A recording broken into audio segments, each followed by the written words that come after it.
This story is titled, Golden Child Brother Got My Fiancée Pregnant, and Our Parents Chose Him. 4 years later, they lost everything because of their golden child and came begging for help. Hey everyone, before we jump into today's video, I need your help.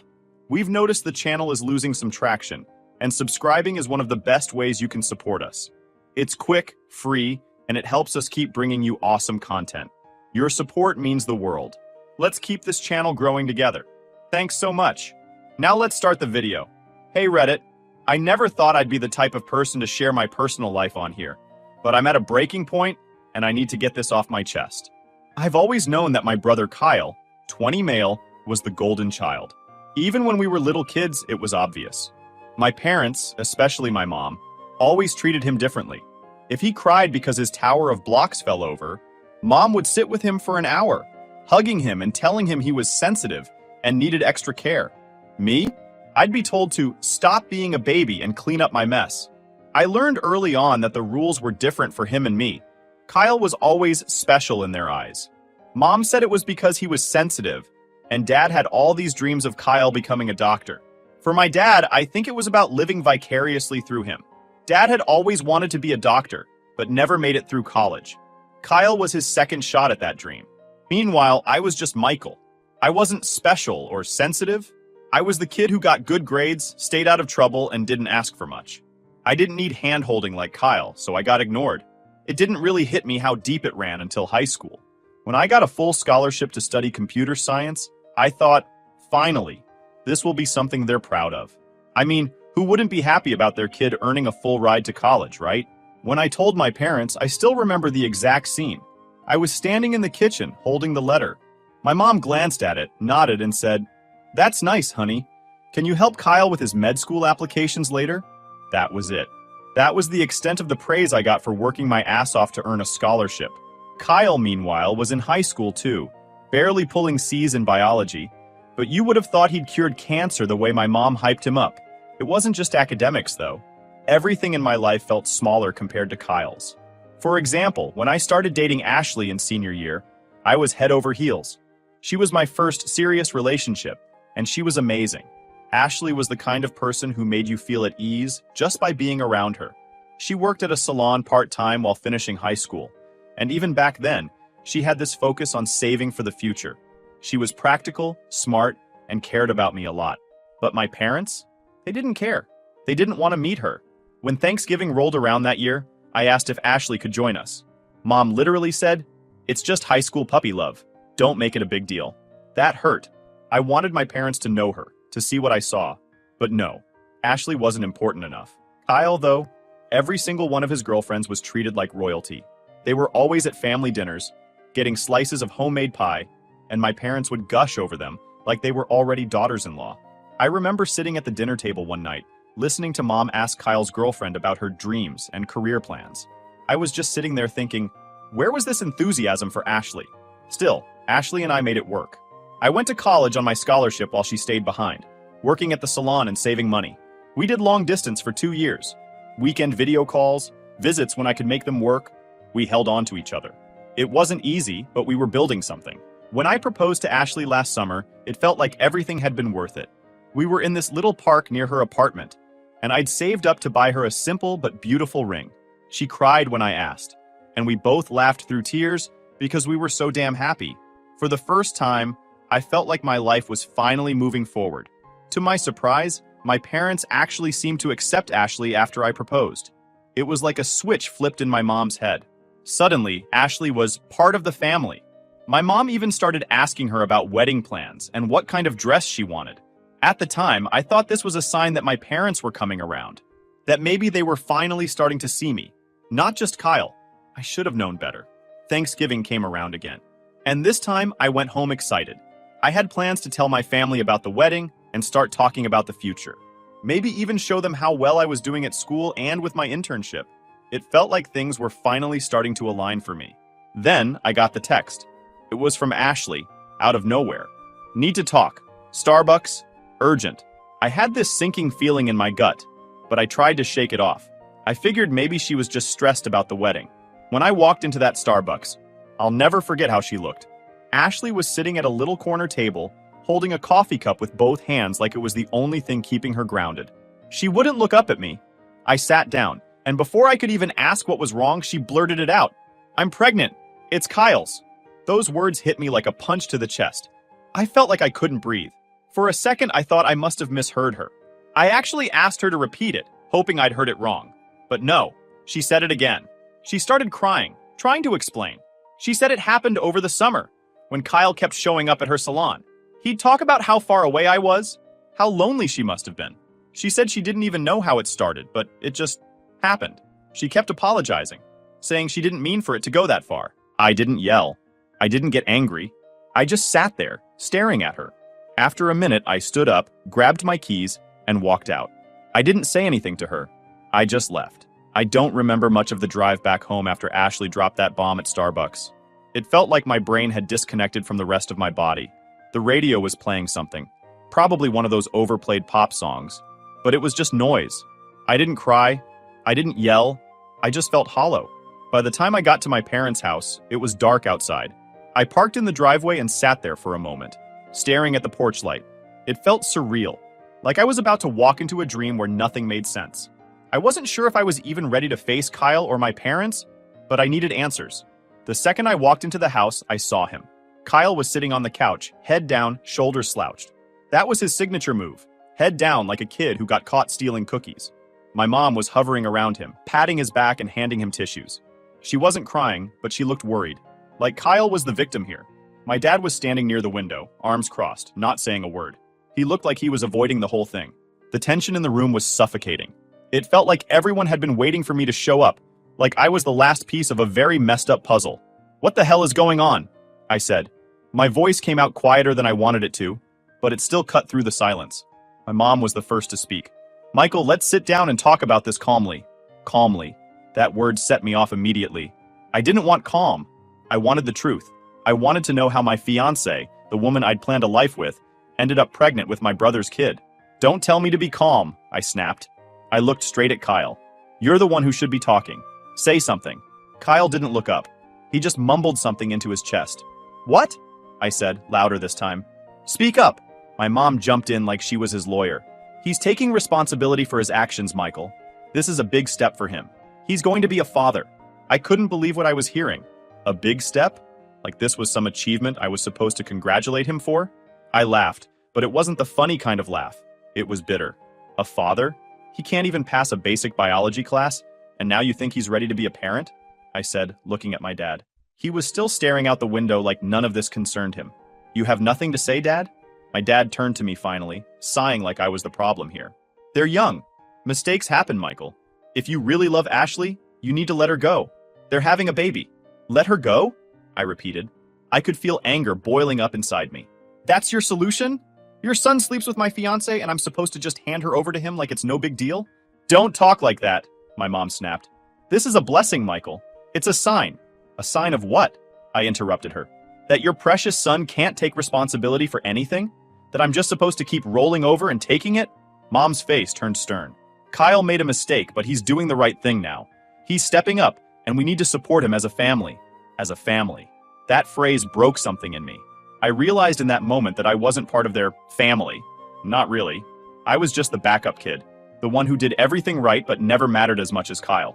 I looked back at Kyle. He still hadn't said a word. Not even a fake apology. He couldn't even lift his head. "You know what?" I said, my voice shaking. "Fine. You want to support him? You can. I'm done. I'm letting all of you go." My mom looked shocked. "Michael, don't say things you don't mean." "No, I mean it," I said. "You've made your choice. It's him. It's always been him." I turned around and walked straight to my room. I could hear my mom following me, still trying to talk me down, but I didn't care. I grabbed a suitcase from my closet and started throwing everything into it. Clothes, laptop, books. My hands were shaking so hard that I dropped a few things, but I didn't stop. "Michael, you're being rash," Mom said from the doorway. "This is your family." I turned to look at her, and for the first time, I didn't care what she thought. "No, you're his family. You stopped being mine a long time ago." She looked like she was about to cry, but I didn't feel bad. Not anymore. By the time I was done packing, my dad had shown up too. He stood next to my mom, his face set in that same disappointed expression he always gave me when I didn't fall in line. "You're overreacting," he said. Overreacting? I repeated. Your son slept with my fiancée, and I'm overreacting? I pushed past them both, dragging my suitcase out to the car. Neither of them tried to stop me. I think they thought I'd cool off and come back, but I knew better. This was it. I drove back to campus that night. It was a 3-hour drive, and I spent the whole time in silence. I didn't even play music. When I got back to my dorm, I sat on the bed and stared at the wall. Everything felt surreal, like I was watching someone else's life fall apart. The next morning, I changed my phone number. I deleted every single social media account and made new ones. I blocked my parents, Kyle and Ashley. Every photo I had with her went into the trash. I didn't even look at them. I couldn't. Over the next few weeks, my friends noticed I was acting weird. They asked me about the wedding, and all I'd say was, "It's off. I don't want to talk about it." That was enough to shut them up. The only person I kept in contact with was Aunt Mary. She sent me a message a week later. I heard what happened. I'm with you, nephew. They'll regret this someday. Trust me. At the time, I didn't care if they regretted it. I just wanted to disappear. The days after I cut my family off felt like I was floating in some strange limbo. I wasn't sad. I wasn't angry. I wasn't much of anything. I just woke up, went through the motions of class, and stayed up late at night staring at my laptop screen until I was too tired to think. I didn't let myself process what happened, because if I did, I felt like I might break. I went full-on robot mode. Wake up, code, class, eat something if I remembered. Repeat. I stopped talking to most of my friends. People asked why I wasn't bringing Ashley around anymore or what happened to the wedding, and I just said, "It's done. I don't want to talk about it." I didn't owe anyone an explanation, and I didn't feel like telling them about the absolute dumpster fire that was my life. I threw myself into coding and schoolwork like a man possessed. It was the only thing I could control. I'd always been good at programming, but now it was all I had to focus on. I started staying in the computer lab late into the night, building random projects and tweaking my own scripts just for the hell of it. If I wasn't working on school assignments, I was learning new languages or tinkering with cybersecurity software. Anything to keep my mind busy. My professors started noticing how much time I was putting in. One of them, Professor Adams, who taught a cybersecurity elective, pulled me aside one afternoon and asked if I was interested in doing some research for a project he was working on. He didn't have funding to pay me, but he promised it would look good on my resume. I said yes without even thinking about it.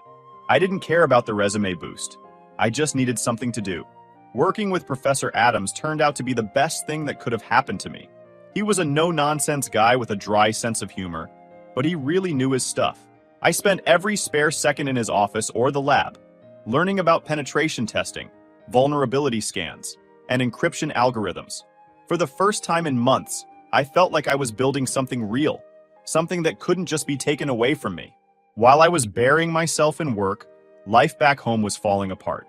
I didn't know about it at first, of course, because I wasn't talking to anyone.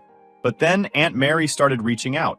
Aunt Mary is my mom's older sister, and she's always been the black sheep of the family.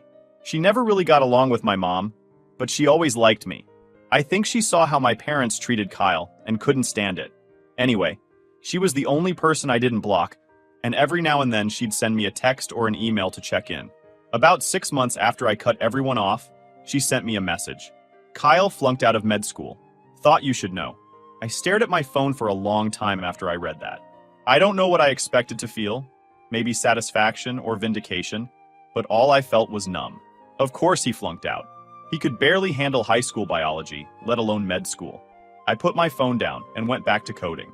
Over the next few months, Aunt Mary kept me updated. Kyle didn't tell my parents about his failing grades until he was already kicked out of school. By then, he'd burned through most of the money my dad had saved for his tuition. My parents were furious at first, but they quickly shifted back into their usual routine of making excuses for him. My mom said Kyle was under too much pressure and needed time to figure himself out. My dad blamed the school for being too harsh. The truth was that Kyle never worked for anything in his life, so when things got hard, he just gave up. After dropping out, Kyle moved back home. He spent the first few months sitting around, doing nothing, while my parents coddled him. My mom made excuses for why he wasn't working. He's still processing everything, while my dad kept talking about second chances. Meanwhile, Ashley had given birth to a little girl. She was raising her on her own, mostly because Kyle couldn't be bothered to step up. He helped sometimes, But according to Aunt Mary, that usually meant my mom nagging him until he spent an hour or two with his kid. Hearing all this didn't make me feel better. If anything, it just reinforced what I already knew. My parents would always choose Kyle, no matter how badly he screwed up. But while they were busy cleaning up his mess, I was building my own life. By the time I graduated, I had a job offer waiting for me from a startup that was interested in the cybersecurity software I'd helped develop with Professor Adams. They liked my work so much that they offered to let me join as a junior developer with equity in the company. I took the job and moved to a new city, far away from everything I'd left behind. Those first few months at the startup were tough. I was working 12-hour days, living off instant ramen, and crashing on a mattress on the floor of my apartment. But I didn't care. I was doing something that mattered. The software we were building had real potential, and I was part of it. One night, after a particularly long day, I got another message from Aunt Mary. Kyle works at Target now. Mom's worried about him. They don't know what to do. I read the message, then put my phone down and stared at the ceiling. It wasn't like I was surprised. Kyle had spent his entire life being told he was special, and now he was facing the reality that he wasn't.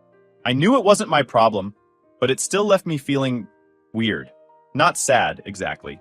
Just tired. I didn't respond to Aunt Mary that night. I didn't know what to say. A year later, my startup took off. The software we'd built caught the attention of some investors, and suddenly we were growing faster than any of us had expected. I was promoted to lead developer, which came with a nice salary bump and enough money to move into a proper apartment. For the first time in years, I felt like I was in control of my life. I thought about my family less and less. They weren't part of my world anymore, and I was okay with that. Aunt Mary still checked in from time to time, but I didn't ask about Kyle or my parents. I didn't want to know. Then, 4 years after I walked out of that house, my phone rang. I didn't recognize the number when my phone rang, but something in my gut told me to answer. It wasn't a number I had saved, and I didn't get many random calls these days. Most people reached me through email or Slack, so when I picked up and heard my mom's voice on the other end, I froze. "Michael," she said. Her voice cracked like she'd been crying for hours. "Michael, it's me. Please don't hang up." It took me a second to find my voice. "How did you get this number?" I hadn't spoken to her or anyone in my family for almost 4 years. I'd made damn sure they couldn't reach me, but apparently she'd found a way. "I got it from Aunt Mary," she admitted. "Please listen to me. We need your help. Things have been difficult." That word, difficult, felt like a gross understatement, but I didn't say anything. I just sat there, gripping my phone so hard my knuckles turned white. I should have hung up right then, but I couldn't. I don't know why. Maybe I just wanted to hear her out. Maybe some stupid part of me was curious about what they wanted. "What's going on?" I asked flatly. My tone was colder than I intended, but I didn't care.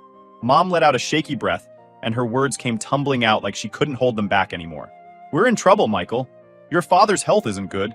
He's been to the hospital twice this year for his heart, and we've had to sell the house to cover Kyle's mistakes." "Kyle's mistakes?" I repeated. I knew I shouldn't have asked, but I couldn't stop myself.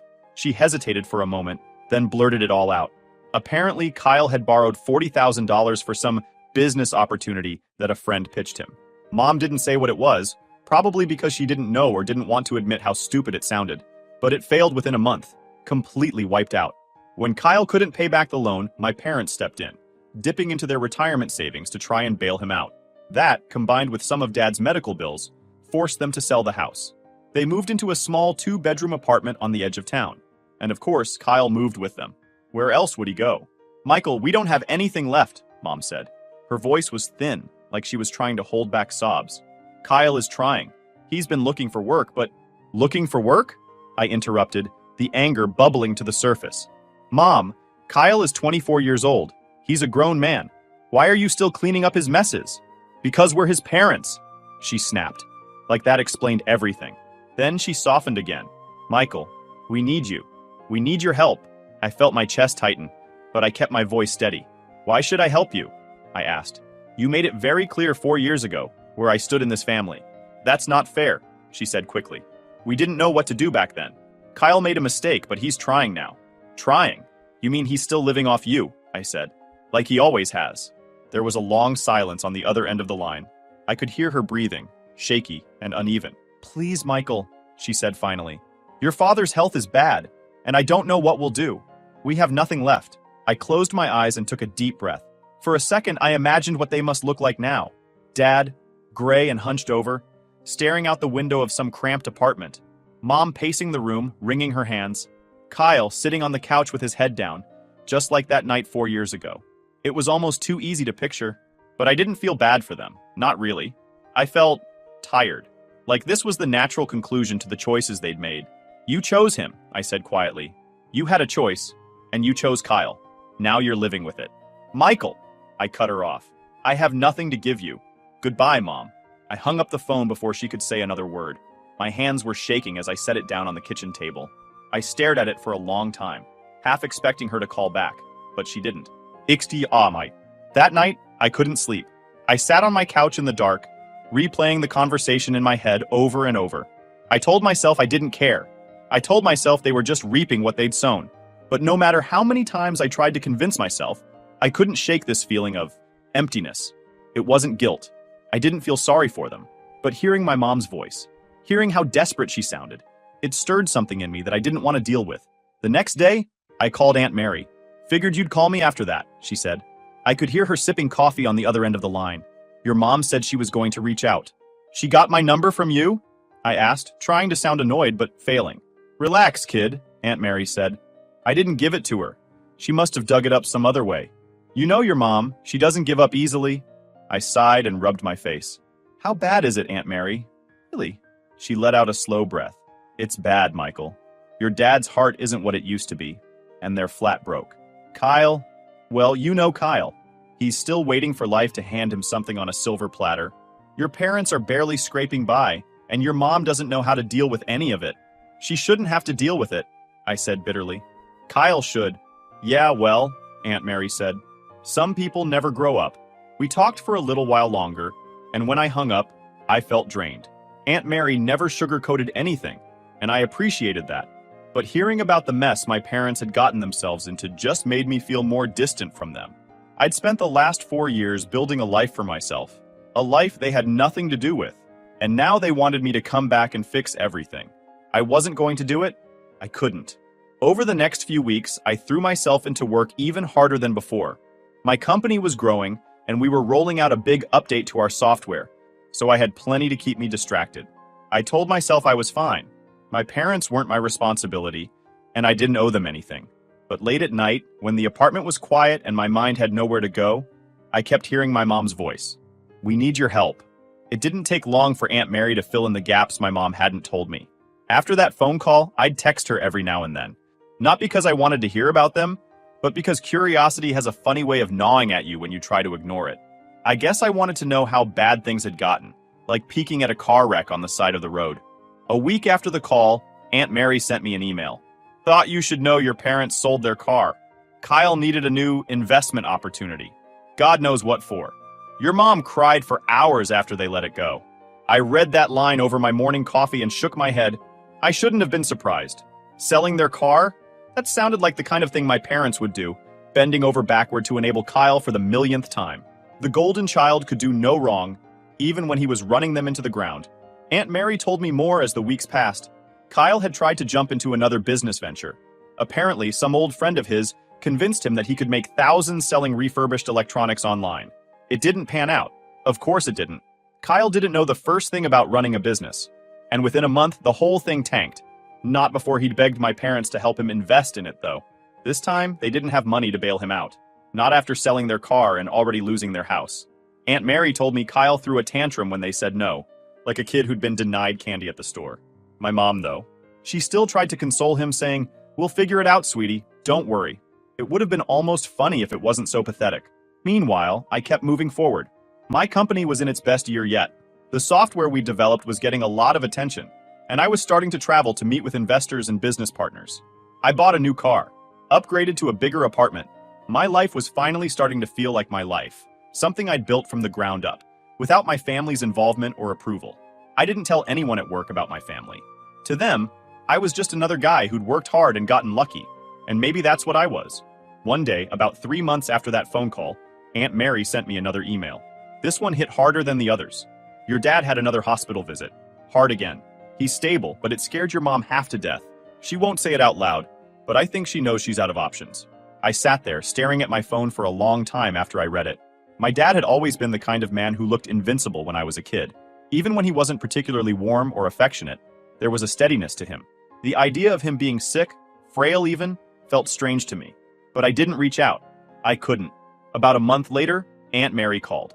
It wasn't like her to call. She usually just sent texts or emails. So I knew something was wrong. I answered on the second ring. "Hey, Aunt Mary," I said. "What's up?" She sighed on the other end. "Your parents are in worse shape than I thought." "What now?" I asked. "Your mom lost her job," she said. "They're living off scraps at this point. Your dad can't work anymore because of his health. And Kyle, well, you know Kyle. He's still home, unemployed, sitting on his ass while they scrape together rent money." I didn't respond. What was I supposed to say? "Michael," Aunt Mary said after a pause, "they're desperate. Your mom won't admit it to me, but I can tell. She keeps asking if I've talked to you, dropping little hints. I think she's hoping you'll come riding in to save the day." "They're not my problem," I said quietly. "I know," Aunt Mary replied, "but she doesn't see it that way." We sat in silence for a few seconds before she added, "I'm not telling you this to guilt you, Michael. I just thought you should know." "Thanks for letting me know," I said. "You're doing good for yourself," she added. "Don't let them pull you back into their mess." "I won't," I said, and I meant it.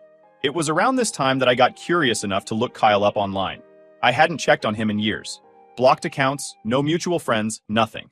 But I was curious. I opened a private browser and typed his name into Facebook. His profile was still public. His last post was from a few weeks ago, a photo of him sitting on my parents' couch, wearing sweatpants and holding a video game controller. The caption? "Taking it easy. Life's short, you know." The comments made me cringe. His old friends were still hyping him up. "You deserve a break, man. You'll get there soon, bro." I closed the tab, disgusted. How could he still have people cheering him on when he'd done nothing with his life?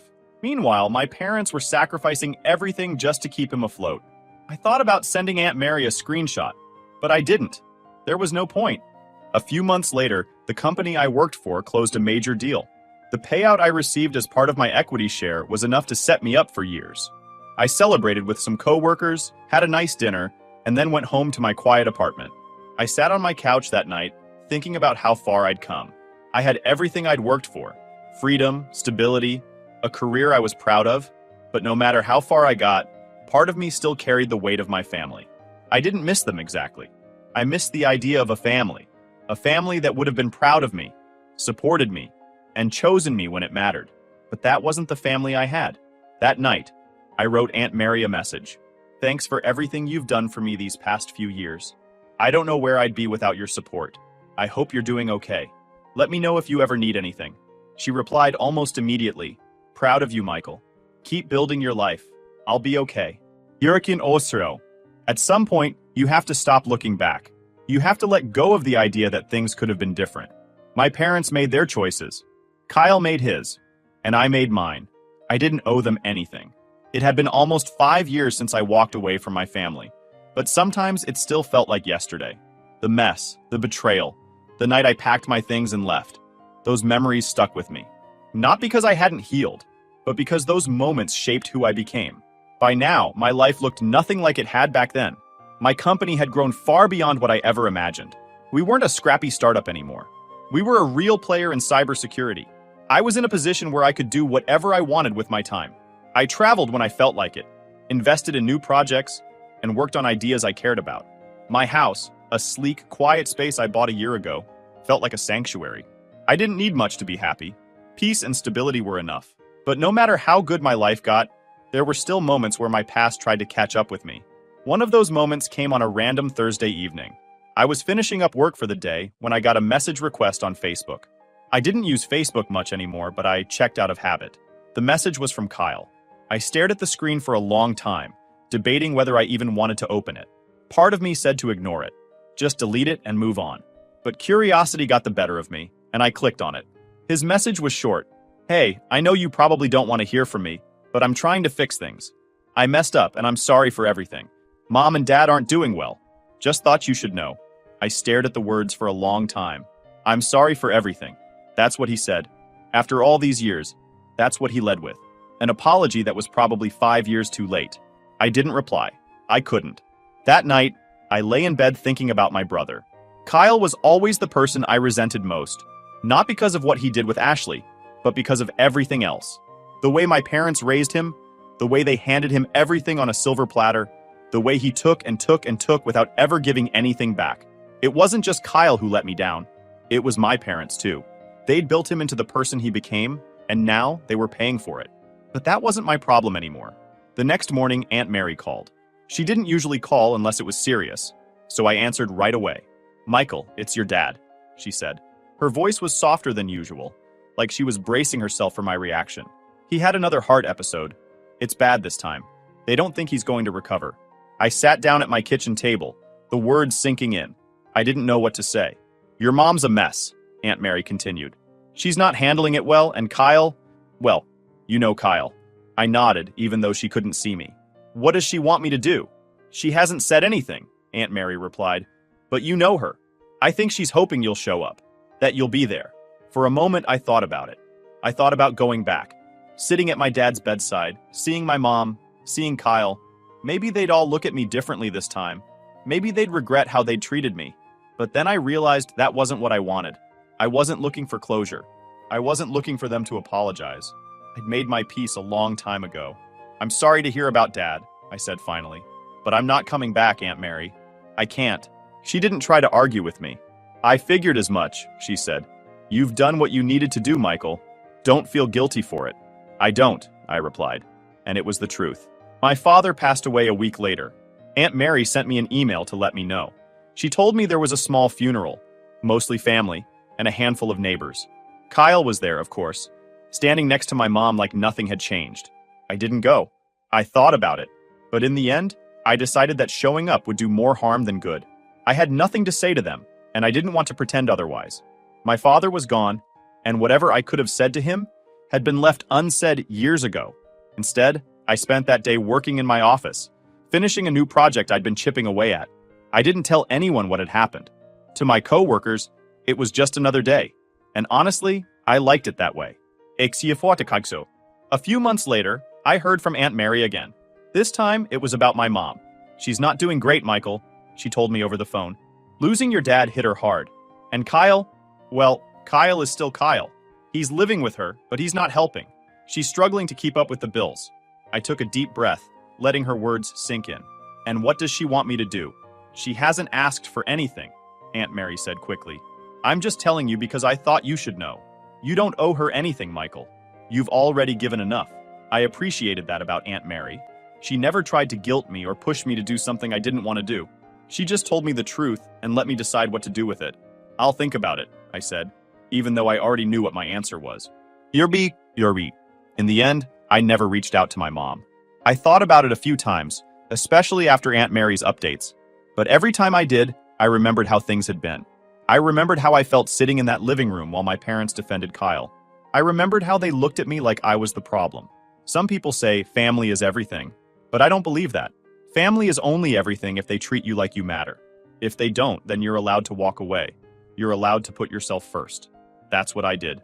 Years later, I was still building my life, still moving forward.